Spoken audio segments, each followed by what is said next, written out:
ఓం గం గణపతయే నమః. శివాయ గురవే నమః.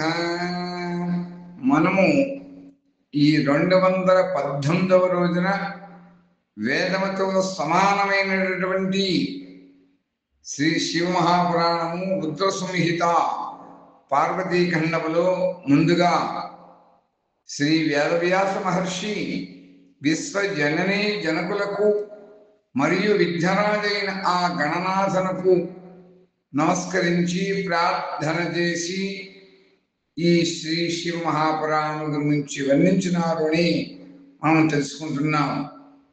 ఒకానొక నాటి సమయంలో నైమిషారణ్యమందు నివసిస్తూ ఉండేటటువంటి తపోనిష్టా గరిష్ఠులు, తపోధనులు, శివపూజా తత్పరులు అయినటువంటి శ్రీ శౌనకాది మహర్షులందరూ కూడా సూత మహర్షుల వారిని శివతత్వము, శివతత్వ స్వరూపము యొక్క వివరణ మరియు మహాదేవుని యొక్క లీలా విశేష మహత్యముల గురించి ప్రశ్నించగా బ్రహ్మనాథ సంవాదమైనటువంటి ఈ శ్రీ శివ మహాపురాణం గురించి సూత మహర్షి ఏ విధంగా తెలియజేసినారు అనేటువంటి అంశములను మనమందరము కూడా శివానుగ్రహము చేత ప్రతినిత్యము కూడా తెలుసుకోగలుగుతున్నాం అని తెలియజేస్తూ, దానిలో భాగంగా ఈ రోజున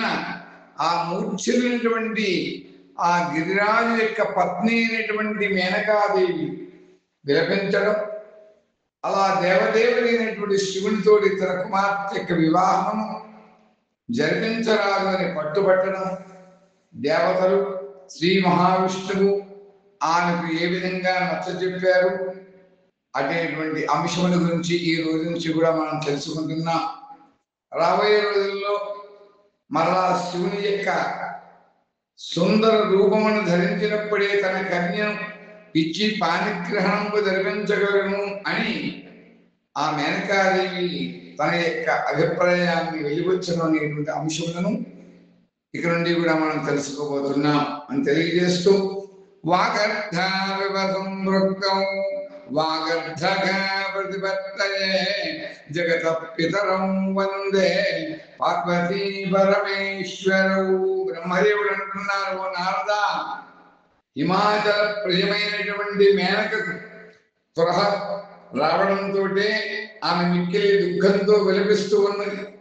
ఆ వివాహ ప్రస్తావన తిరస్కరించసాగింది. మొదట తన పుత్రులందరినీ కూడా నిందించింది. తర్వాత నారద మహర్షిని, తన కుమార్తె అయినటువంటి పార్వతీదేవిని అనగా ఉమాదేవిని దూషిస్తూ ఉన్నది ఆ మేనకాదేవి. మరలా అంటుంది మేనక, ఓ మునీంద్ర, నారద, శివాశివుని వరించుని నీవు మునుకు చెప్పిదివి. పిదప హిమవంతునికి కర్తవ్యబోధన సలిపి ఆరాధనందు పూజలందు లగ్నము చేశావు నా కుమార్తె. కానీ దీని యథార్థ ఫలము ఎట్లు లభించినది? ఫలితము విపరీతము, అనర్థకారి అయింది. దుర్బుద్ధిమైనటువంటి ఓ దేవర్షి నారద, నా వంటి అధమరాలైన స్త్రీని అన్ని విధములా కూడా నీవు మోసగించావయ్యా. నా కుమార్తె అయినటువంటి పార్వతిలో కఠోరమైనటువంటి తపస్సు చేయించావు. ఆ తపస్సు మునులకు కూడా దుష్కరమైనటువంటిది. ఆ తపస్సుకు ఇటువంటి ఫలం లభించింది. ఇది చూచేటువంటి వారికి కూడా దుఃఖాన్ని కలిగించేటువంటిది. అయ్యో, నేనేమి చేయదు, నేను ఎత్తడికి వెళ్ళేదని. నా దుఃఖమును ఎవరు దూరం చేస్తారు? నా కులమంతయు కూడా నశించిందయ్యా. నా జీవనము కూడా నష్టమైంది. ఆ దివ్యమైనటువంటి సప్త ఋషులు కూడా ఎచ్చడికి పోయారు. వారు దొరికినట్టయితే వారి యొక్క గడ్డములను, మీషములను కూడా నేను పెరిగి వేస్తాను. తపస్విని అయినటువంటి ఆ వశిష్ఠుని యొక్క పత్ని కూడా మిక్కిలి ధూర్తురాలు. ఆమె స్వయంగా ముందుండి వివాహం జరిపించడానికి వచ్చి ఉన్నది. ఎవరెవరి అపరాధం పడుతూ నా సర్వస్వము కూడా దోచబడందో తెలియటం లేదు అని ఈ విధంగా పలికి ఆ గిరిరాజపత్ని అయినటువంటి మేనక తన కుమార్తె అయినటువంటి ఉమవైపు చూసి కఠినమైనటువంటి వాక్యాలను పలికింది. ఓ దుష్ట బాలిక, నీవిలా ఎందుకు చేశావు? ఇదంతయు కూడా నాకు దుఃఖదాయకమైంది. దుష్టురాలకు నీవు స్వయంగా బంగారమునిచ్చి గాజును కొనుక్కుంటున్నావు. చందనమును వదులుకొని నీ అంగములందు బురద రాసుకుంటున్నావు. అయ్యో, హంసను పైకెగరవేసి పంజరమున నీవు కాకిని పోషిస్తున్నావు. గంగా జలము దూరముగా పడవేసి బావి నీటిని త్రాగుతున్నావు. వెలుతురు కొరకు సూర్యుడిని వదిలిపెట్టి ప్రయత్నంతో మినుగురు పురుగును ఆశ్రయిస్తుంటున్నావు. మినుగురు పురుగు లాంటి వస్తువుని పట్టుకుంటున్నావు. బియ్యమును వదిలి తౌడును కొంటున్నావు. నెయ్యిని పారవేసి నూనెతో గౌరవంగా భోగాన్ని పెడుతున్నావు. సింహమును ఆశ్రయించి విడిచి నక్కను సేవిస్తున్నావు.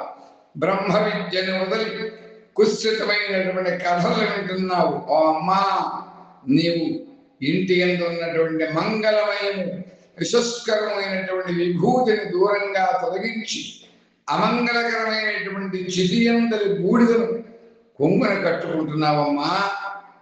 శ్రేష్ఠులకు సకల దేవతలను విష్ణువాది పరమేశ్వరులను కూడా వదిలి నీ దుష్టబుద్ధి కారణం చేత ఆ శివుణ్ణి పొందడానికి తపస్సు చేస్తున్నావమ్మా. నీకు, నీ రూపమునకు, నీ బుద్ధికి, నీ చరిత్రకు కూడా మాటి మాటికి ధిక్కారమవుతోంది. ఇదంతా కూడా నీ తపస్సులకు ఉపదేశం చేసినటువంటి ఆ నామను నీకు సహకరించినటువంటి ఇరువురి సఖీయులకు ధిక్కారమవుతుందమ్మా. నీకు జన్మను సంగినటువంటి తల్లిదండ్రులమైనటువంటి మేము ఇరువురం కూడా దోషమవుతుంది కదా.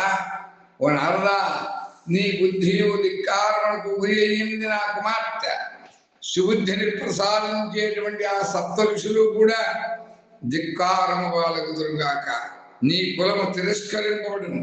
నీ క్రియాదక్షత కూడా దూషితమగును. నీవు చేసినంత కూడా వ్యర్థమే సుమా. నీవు నా ఇంటిని బూడిద చేసావయ్యా.